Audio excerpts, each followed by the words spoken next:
Okay, start करते हैं physics. और फिजिक्स में हम लोगों ने लास्ट लेक्चर में इम्पल्स के बारे में अच्छे से पढ़ लिया है। ठीक है, हमने देखा था इम्पल्स क्या होता है कि कोई भी फोर्स है अगर शॉर्ट टाइम के लिए लगाया जा रहा है वो क्या कहलाता है, इम्पल्स कहलाता है। जैसे कि हमें किसी को एक झापड़ मारा, इम्पल्स, फोर्स लगा हाथ से कुछ सेकेंड के, इम्पल्स।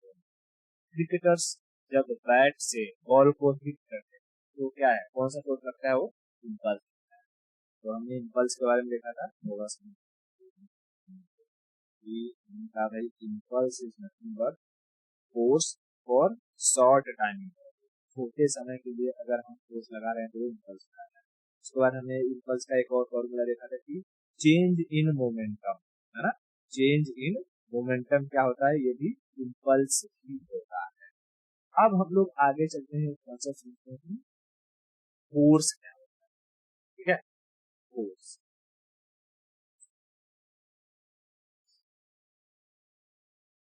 फोर्स को हम कहते हैं बल। ठीक है, फोर्स को हम क्या कहते हैं। अब कहता है कि जो ये मोमेंटम होता है ना, मोमेंटम, लीनियर मोमेंटम, अगर इसमें चेंज हो रहा है टाइम के रिस्पेक्ट में, यानी rate of change of momentum is nothing but force. क्या कहता है, rate of change of momentum is nothing but force. अब देखो, जब कभी भी कहीं पर स्टेटमेंट को तुम्हें रेट दिख जाए तो ये समझ लेना कि जो भी क्वांटिटी दी गई है उसको किससे डिवाइड किया गया है, टाइम से। जैसे यहाँ मोमेंटम है, momentum, change in momentum, change in momentum को किससे डिवाइड किया जाएगा, टाइम से। यानी कि delta of E upon T is equal to force. ठीक है, delta of E upon T is equal to force होता है। अब ये होता है, हम कैसे पता करेंगे, क्योंकि हमको तो पता है भाई force is equal to mass into acceleration होता है। Force is equal to mass into acceleration होता है। तो चलो हम इसको तोड़ मरोड़ के देखते हैं क्या यही आता है क्या। ठीक है, तो हम यहाँ लिखते हैं delta of E upon T is equal to, अच्छा बताओ, जो ई होता है लीनियर मोमेंटम का फॉर्मूला क्या होता है, mass into velocity, mass into velocity upon T है। उसके बाद इसको हम अगर और आगे करेंगे तो ये मास को अगर मैं यहाँ ले लूँ, मतलब डेल्टा की साइड ले लूँ, क्योंकि मास तो कांस्टेंट होता है तो मास में कोई चेंजिंग नहीं आएगी ना, मास और डेल्टा ऑफ वी अपॉन, बताओ delta of V upon T यानी change in velocity, rate of change of velocity क्या होता है, एक्सेलरेशन। परफेक्ट, तो हम इसको लिख सकते हैं मास इंटू एक्सेलरेशन, और मास इंटू एक्सेलरेशन क्या होता है ना? तो यानी हम कह सकते हैं जो हमने अभी कहा, फोर्स क्या होता है, rate of change of momentum, rate of change of momentum. लेकिन अगर कहेगा कि चेंज ऑफ मोमेंटम क्या होता है, तब इम्पल्स, है ना, चेंज ऑफ मोमेंटम इम्पल्स होता है, लेकिन rate of change of momentum force, force होता है। फोर्स का फॉर्मूला एम ए होता है, हमने इस तरीके से हमने प्रूफ भी करके देख लिया कि अच्छा हाँ, rate of change of momentum actually में फोर्स ही होता है। Are you getting my point. अब हम लोग सवाल करते हैं न्यूटन्स लॉ ऑफ मोशन। ठीक है, तीन लॉ पढ़े होंगे, Newton's law of motion, law of, पता है फिजिक्स में आइंस्टीन से कहीं ज्यादा बुद्धिमान था न्यूटन, आइंस्टीन से कहीं ज्यादा बुद्धिमान था न्यूटन, लेकिन लोगों ने आइंस्टीन को हाईलाइट कर दिया, है ना। जैसे कि अगर हम कहें टेस्ला, हाँ, जिसने एसी अल्टरनेट करंट की डिस्कवरी करी, और एक था थॉमसन, डीसी करंट की जिसने डिस्कवरी करी। तो टेस्ला कहीं ज्यादा बुद्धिमान था डीसी वाले से, लेकिन क्योंकि टेस्ला के पास वो पैसे न होने की वजह से वो अपने पेपर को पब्लिश न कर पाता, ठीक है, जिसकी वजह से उसका नाम क्या हो गया, दब जाता है। और जो डीसी वाला था उसके पास पैसा वैसा था, खुद इंडस्ट्री थी, तो वो आगे नहीं। ऐसे ही न्यूटन का भी है, न्यूटन अगर फिजिक्स की दुनिया में देखा ना, न्यूटन सबसे ज्यादा बुद्धिमान था, लेकिन आज किसी के मुंह पर न्यूटन कम होता है आइंस्टीन का नाम ज्यादा होता है। न्यूटन सर आइंस्टीन दोनों का शक्ल अलग है।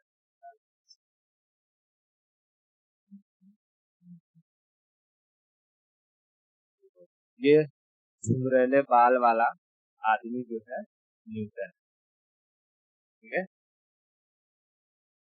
और अगर आइंस्टीन की बात करें तो ये चूहे जैसे मुंह वाला आइंस्टीन, ठीक है।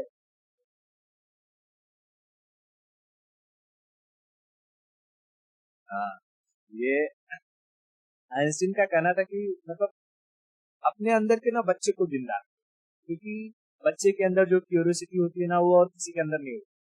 तो तुम्हारी क्यूरियोसिटी अगर जिंदा रहेगी ना तो तुम्हें बहुत आगे तक बढ़ाएगी, हर चीजों को जानने की इच्छा। तुम्हारी उम्र कितनी हो जाती है डजेंट मैटर, तुम जीते कैसे हो वो मैटर करता है।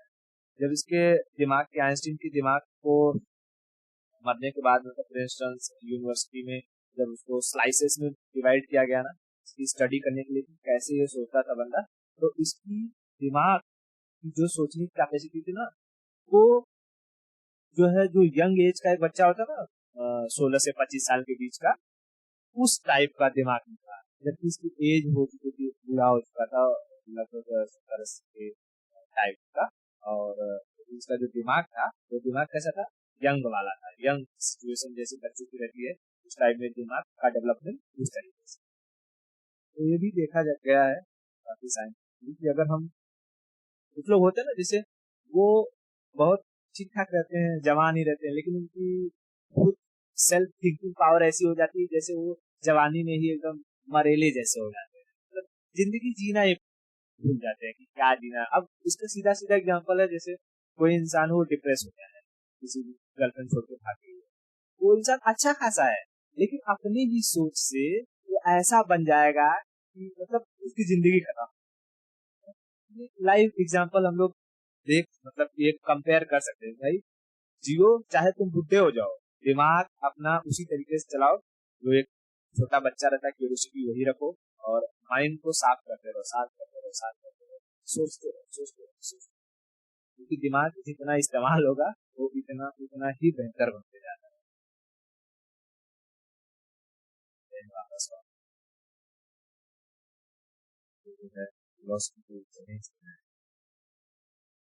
हाँ, मैं बह जाता हूँ थोड़ा। तो न्यूटन्स लॉ ऑफ मोशन में अब बात करें तो ये जो मैंने अभी ये समझाया ना कि फोर्स क्या होता है, इसे हम कहते हैं न्यूटन सेकंड लॉ। क्या कहते हैं? Newton's second law. अभी मैं फिर से बता ही दूंगा कि अच्छा क्या है, तो पहले उससे हम समझ लेते हैं कि न्यूटन्स फर्स्ट लॉ क्या है। अब न्यूटन्स फर्स्ट लॉ बस ये कहता है कि अगर कोई ऑब्जेक्ट है, ठीक है, जैसे कि मान लो ये बॉल, ठीक है, बॉल यहाँ जमीन पर रखा हुआ है, पत्थर है बॉल का, और इसको जो है मिस्टर ये इसको खेल रहा है, ठीक है, ये इसको खेल, तो ये बॉल अभी रुका हुआ है, ये तब तक रुका रहेगा जब तक इसे हम फोर्स लगा करके ढकेलेंगे नहीं, है ना। ये बॉल ये पत्थर जो है स्टोन स्टोन ये तब तक अपनी जगह पर रुका रहेगा जब तक हम इसको फोर्स लगा करके ढकेलेंगे नहीं। और दूसरी चीज अगर मैं एक और ये कह दूं कि यही पत्थर है यहाँ से, और ये यहाँ से डगर रहा है और यहाँ पर एक है मिस्टर भेचू, ये क्या करेंगे, इसको रोकने की कोशिश करेंगे। ये पत्थर तब तक नहीं रुकेगा जब तक ये नाम दे देता हूँ, क्या नाम दे दूं, रॉबिन, ठीक है, जब तक ये रॉबिन इसको आ करके रोकेगा नहीं, है ना। तो पहला नियम यही कहता है कोई भी ऑब्जेक्ट अगर वो रेस्ट पर है तो रेस्ट पर ही रहेगा जब तक कि उस पर एक्सटर्नल फोर्स न लगाया जाए, ठीक है। हाँ, ये अभी ये रेस्ट पर है ना, रुका हुआ है और ये मोशन में है, है, मोशन में। और अगर कोई ऑब्जेक्ट मोशन में है तो वो मोशन में ही रहेगा जब तक कि उस पर कोई एक्सटर्नल फोर्स लगा करके उसे रोका न जाए, बरोबर। तो कहता है कि अच्छा ये क्यों होता है, तो कहता है ये इनर्शिया की वजह से होता है। इनर्शिया, इनर्शिया मतलब जड़त्व,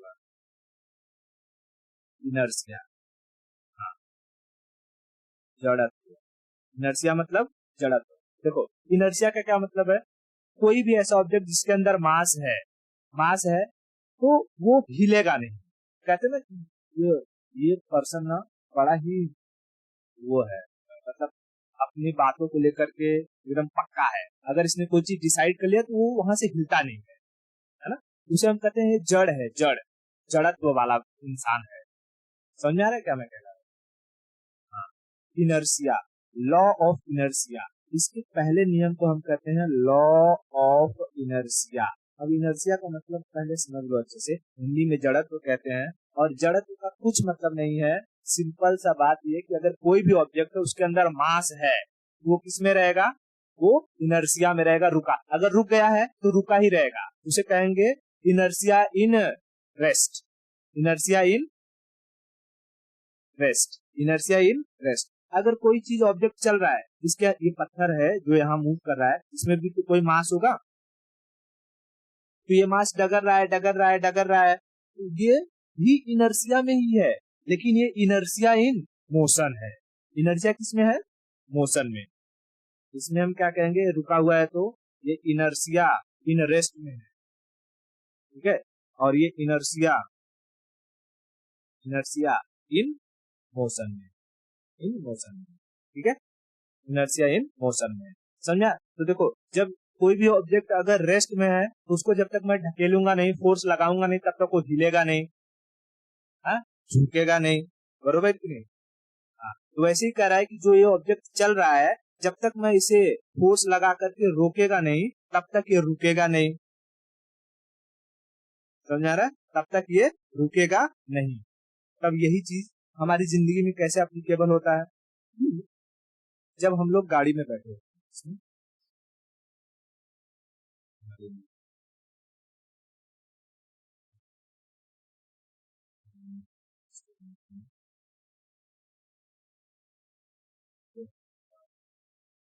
मान लो ये गाड़ी है और यहाँ पर अगर हम लोग इसमें बैठे जाए, ठीक है, देखो जब ये गाड़ी चल रही होगी तो बताओ, ये गाड़ी चल रही है लेकिन हम लोग यहाँ पर क्या है, बैठे हुए हैं, है ना, हम लोग बैठे हुए हैं, यानी हम लोग रेस्ट में है, बरोबर, रेस्ट में है, तो हम तब तक हिलेंगे नहीं जब तक हम पर कोई फोर्स नहीं लगेगा।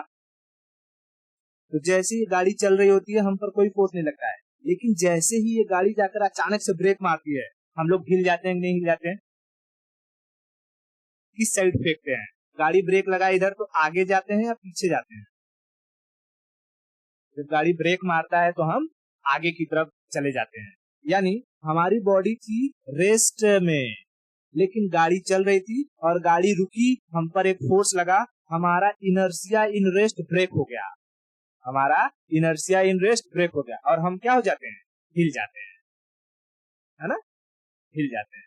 अब सेम सिचुएशन ऐसी होती है कि अगर हम लोग दौड़ रहे हैं, दौड़ रहे हैं, दौड़ रहे हैं, ठीक है, हम क्या कर रहे हैं, मान लो कि हम दौड़ रहे हैं, ठीक है, दौड़ रहे हैं, तो दौड़ते दौड़ते जब भागेंगे, भागते भागते अगर कोई अचानक से आकर के हमें रोक दे तुरंत, तो हमारा बॉडी किसमें था, मोशन में था, है ना, हमारा बॉडी दौड़ रहा था, जिसको पता है कि मैं दौड़ रहा हूँ, दौड़ रहा हूँ, दौड़ रहा हूँ, और कोई अचानक से आकर के रोक दे तो हमारा मुंह के बगल गिर जाएंगे कि नहीं गिर जाएंगे, गिर जाएंगे। क्यों गिर जाएंगे, क्योंकि हमारा inertia in motion break down हो गया, और जब inertia in motion break down होगा तो भाई हमारा गिरना फिक्स है ना, क्योंकि मैं चल रहा हूँ तो मैं चलता ही रहूंगा, कब तक चलता रहूंगा, जब तक मुझे कोई फोर्स लगा करके रोकेगा नहीं, और जैसे ही कोई सामने से आता है फोर्स लगा के रोकता है, हम धड़ाम से गिर जाते हैं और रुक जाते हैं।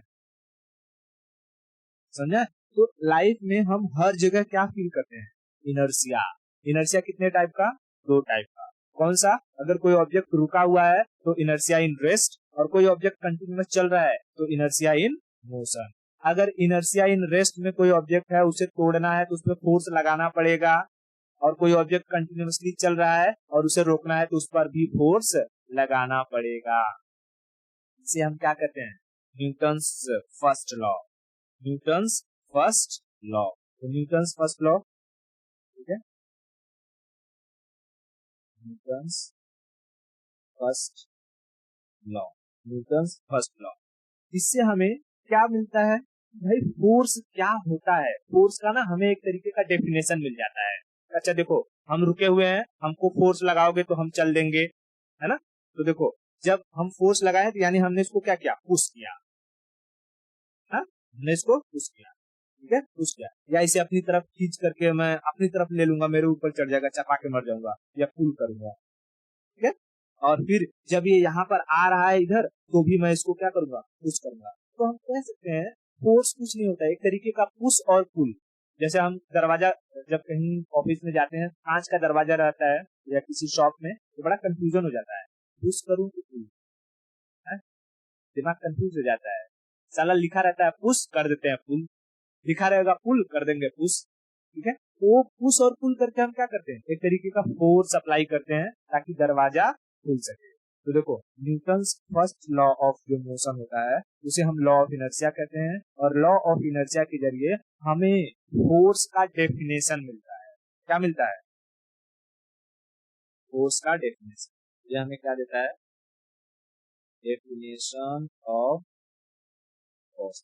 नहीं, सेकेंड लॉ से हमें देखो F is equal to M में मिलता है, ये एक इक्वेशन है, ये फोर्स का क्या है, इक्वेशन है, ठीक है। लेकिन पहला जो लॉ है वो हमें डेफिनेशन बताता है, इसी में तो हमें पता चलता है कि फोर्स क्या होता है। जैसे कोई ऑब्जेक्ट रुका हुआ है, तब मैं उसको मारूंगा, धकेलूंगा, मतलब फोर्स लगाऊंगा। यहाँ पहली बार मुझे पता चला, अच्छा ये जो मैं कर रहा हूँ यही फोर्स है ना। यहाँ पर हमें कोई इक्वेशन नहीं मिल रहा है, यहाँ पर हमें एक डेफिनेशन मिल रहा है कि भाई कोई रुका हुआ है उसको ढकेल दो, ये तुम्हारा फोर्स है। कोई चीज आ रही है उसे रोक दो, ये फोर्स है, समझा। तो पहला जो लॉ है, न्यूटन्स फर्स्ट लॉ, हमें क्या देता है, definition of force, definition of force. इस न्यूटन्स फर्स्ट लॉ को पहली बार बताया था गैलीलियो ने, इसलिए इसे गैलीलियोज फर्स्ट लॉ भी कहते हैं। क्या कहते हैं, Galileo first, first Galileo first. बात क्लियर हो गया, ठीक है। तो ये चीज क्लियर हुई। न्यूटन्स फर्स्ट लॉ हमें क्या देता है, definition of force, definition of force, ठीक है, डेफिनेशन ऑफ फोर्स। इसमें दो दो बातें याद रखना कि अगर कोई ऑब्जेक्ट रुका हुआ है तो वो रुका ही रहेगा, किस वजह से, इनर्शिया इन रेस्ट की वजह से, और उसे हिलाने के लिए हमें फोर्स लगाना पड़ेगा। और अगर कोई चीज चल रहा है तो चलता ही रहेगा, किस वजह से, इनर्शिया इन मोशन की वजह से, उसे रोकने के लिए हमें फोर्स लगाना पड़ेगा। जैसे कि अगर ट्रेन है, ट्रेन चलती रहेगी जब तक हम लोग उसको ब्रेक मार के रोकेंगे नहीं, है ना।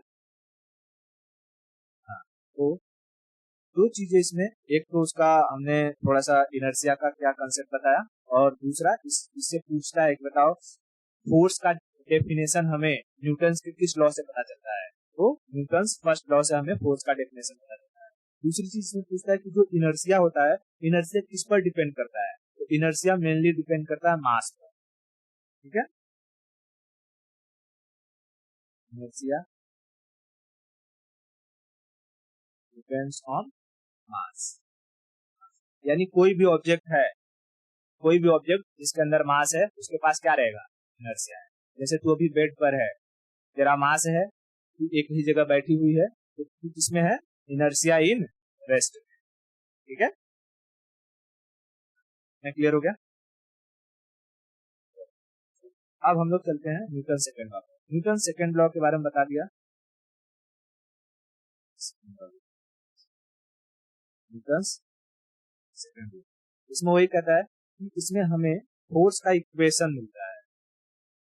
फोर्स का क्या मिलता है, इक्वेशन, इक्वेशन क्या है ये इक्वेशन, तो force is nothing but rate of change of momentum, rate of change of momentum, और मास इनटू एक्सेलरेशन, ठीक है, मास इनटू एक्सेलरेशन।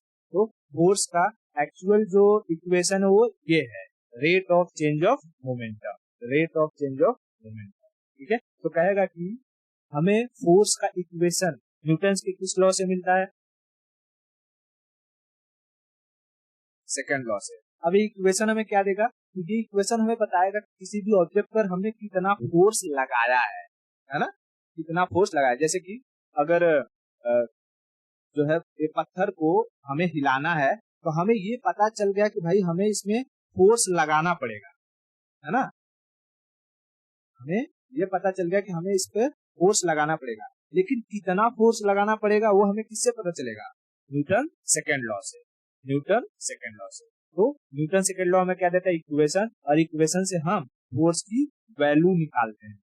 क्या निकालते हैं, वैल्यू, वैल्यू, वैल्यू। क्या क्लियर हुआ, आगे बढ़ते हैं। अब Newton third law, third third law बहुत ही सिंपल है और बहुत ही इंटरेस्टिंग, यही सबको याद रहता है। न्यूटन थर्ड लॉ, इसको कहते हैं एक्शन रिएक्शन फोर्स। क्या कहते हैं, action reaction, reaction force. Action reaction force, simple से कहने का मतलब है कि दुनिया में कोई भी चीज है वो एक तरफा होता है, एक्शन रिएक्शन होता ही होता है, दो तरफा ही होता है। ठीक है, जैसे जैसे अगर हम दीवाल को ढकेले, ठीक है, दीवाल को ढकेले तो दीवाल भी हमें उतनी ही ताकत से ढकेलता है। ठीक है, हाँ, दीवाल भी हमें उतनी ही ताकत से ढकेलता है। अच्छा, अगर ये नहीं समझ में आ रहा है तो उसको एक्सपेरिमेंट करके देखना, तू दीवाल पर मुक्का मारना जोर से, ठीक है, जितना तेजी से तू दीवाल को मुक्का मारेगी ना उतना ही तेज दीवाल भी तुझे हिट करेगा, और वही हिट हमें फील होता है, क्योंकि दीवाल तो कैसा है, निर्जीव है ना, लिविंग थिंग है नहीं, उसको फील नहीं होगा। लेकिन तुम तो सजीव हो, लिविंग थिंग हो, तुम्हें फील होगा। तो तुम जितना तेज मारोगे दीवाल को उतना ही फोर्स तुम्हें महसूस होगा, उतना फोर्स रिवर्स बैक आएगा कहाँ से, दीवाल से। तुम दीवाल को धीरे से मारो, दीवाल में धीरे से फोर्स आएगा, हुमच के मारो, दीवाल से हुमच के फोर्स आएगा। अगर तुम्हारा फोर्स दीवाल के रेजिस्टेंस से, रिएक्शन फोर्स से कम हुआ तो दीवाल टूट जाएगा, लेकिन अगर दीवाल का रेजिस्टेंस ज्यादा रहा तुम्हारा हाथ टूट जाएगा। ठीक है, हाँ। तो नॉर्मली क्या होता है कि हम कोई भी टास्क करते हैं, जैसे अगर हम अपने इससे पाम मतलब हथेली से किसी को एक झापड़ खींच के मारे तो जितना चोट उसको लगता है ना गाल पर, उतना ही तेज हमें हमारे हथेली पर भी लगता है। बस फर्क इतना होता है कि गाल सॉफ्ट होता है तो वहां का हमें एहसास बहुत ज्यादा होता है, और हाथ की जो सरफेस होता है वो थोड़ा हार्ड होता है तो वहां पर हमें कम एहसास होता है। समझा रहे क्या, हाँ। तो जितना तेज हम कोई एक्शन करते हैं हमें रिवर्स में उतना ही रिएक्शन मिलता है। अगर इसको महसूस करना है तो तुम दोनों हाथ से ताली बजा कर दे, क्योंकि दोनों सरफेस सेम है, तो जितना चोट एक हाथ पे लगेगा उतना ही चोट दूसरे हाथ पर भी लगेगा, है ना।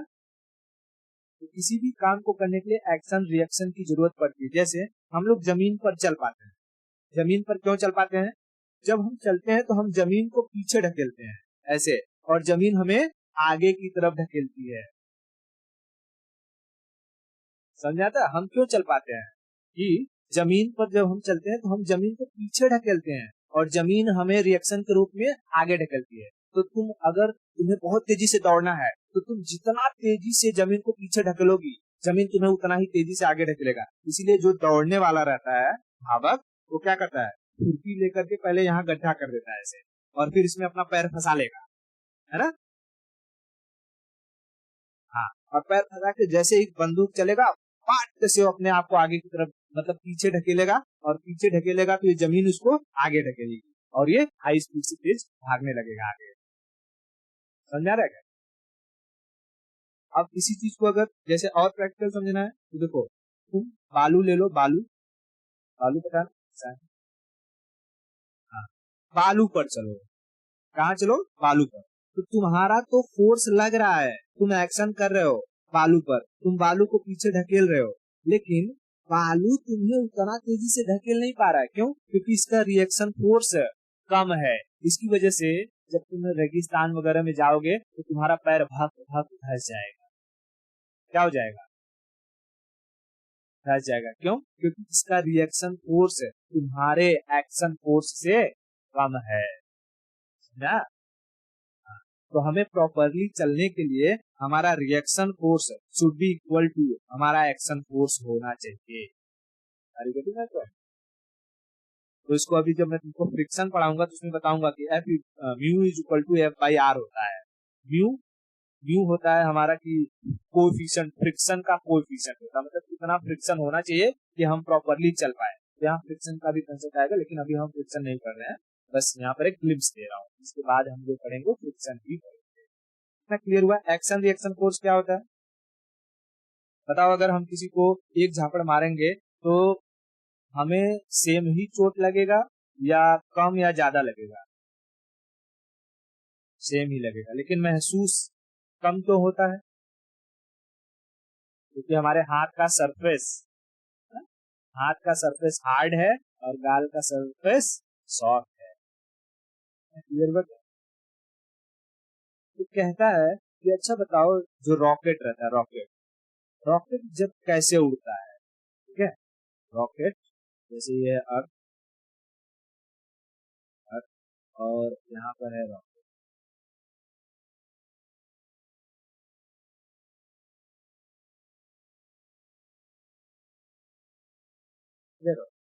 कहेंगे कि भाई इसमें क्वेश्चन आएगा कि रॉकेट न्यूटन्स के किस लॉ पर वर्क करता है? तो न्यूटन्स के थर्ड लॉ पर। कैसे?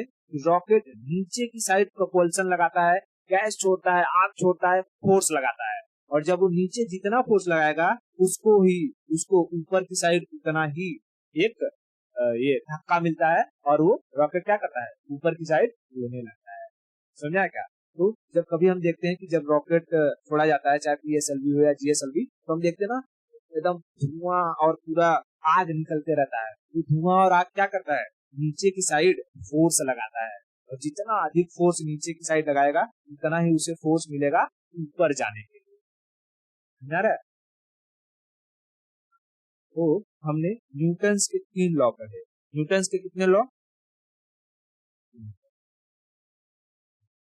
न्यूटन्स लॉ कौन कौन सा? पहला हमने पढ़ा law of inertia, law of. दूसरा हमने पढ़ा F is equal to M A या delta of P upon T. और तीसरा हमने पढ़ा एक्शन रिएक्शन, एक्शन रिएक्शन। अब देखो इन तीनों से हमें क्या क्या मिलता है? पहले इक्वेशन से हमें क्या मिलता है? डेफिनेशन इसका, फोर्स का, है ना? Definition of force. दूसरे से इक्वेशन, ठीक है। और तीसरे से हमें नेचर मिलता है, nature of force, nature of force. यानी कि जब हम यहाँ मार रहे हैं, ठीक है, आगे की साइड, तो हमारा ये पॉजिटिव फोर्स है, लेकिन हमें एक पीछे से भी एक फोर्स हमें दिखाई दे रहा है। ये क्या है? हमारा नेगेटिव फोर्स है। तो कहते हैं ना पॉजिटिव नेगेटिव दोनों मिलकर न्यूट्रल हो जाते हैं। अगर तुम्हारा पॉजिटिव फोर्स ज्यादा हो गया तो ये वॉल ब्रेक हो जाएगा, और कम रहा तो तुम्हें ज्यादा चोट लग जाएगी, है ना? इक्वल रहा तो जितना तेजी से मारोगे उतना ही तेजी से क्या हो जाएगा? तुम्हें भी चोट लगेगा। अब यही चीज समझना है। जैसे मान लो ये दीवार ना होकर के कोई कट्टा हो, या कोई होता है ना पंचिंग बैग होता है, या कोई कापूस का, रबर का कोई ऑब्जेक्ट है, तो जब तुम इसमें खींच के मारोगे ये पचक जाएगा, पचक के वापस आ जाएगा, क्योंकि इसका सरफेस बहुत रिएक्शन फोर्स कम रहेगा, जिसकी वजह से तुम्हें चोट नहीं लगेगी, ये खुद ही पचक जाएगा। अरे रबर का वो आता है जिसपे पंचिंग करते हैं सब लोग, समझना? तो हमें न्यूटन्स का तीसरा लॉ है, तो किसके बारे में बताता है? फोर्स के नेचर के बारे में, फोर्स के नेचर के बारे में। Are you getting my point? कहेगा कि इन तीनों ही लॉ में से किसमें मोमेंटम कंजर्व रहता है? मोमेंटम कंजर्व रहता है, ये होता है थर्ड लॉ में। मोमेंटम कंजर्व है, ठीक है। क्यों? क्योंकि हम जितना फोर्स लगाएंगे इधर पे, उतना ही फोर्स हमें इधर से भी लगता है। तो भाई जितना मोमेंटम इधर रहता है उतना ही मोमेंटम इधर भी रहता है। इसीलिए हम कहते हैं कि न्यूटन्स थर्ड लॉ में हमारा जो मोमेंटम होता है वो क्या रहता है, कंजर्व रहता है। तो मोमेंटम समझाने की जरूरत नहीं भाई, मोमेंटम क्या है यहाँ पर, है ना। हाँ, तो तीन चीजें बताओ हमें फटाफट न्यूटन्स लॉ के बारे में। न्यूटन्स के पहले लॉ को, लॉ ऑफ इनर्शिया। इनर्शिया कितने टाइप का, दो टाइप का, कौन कौन सा,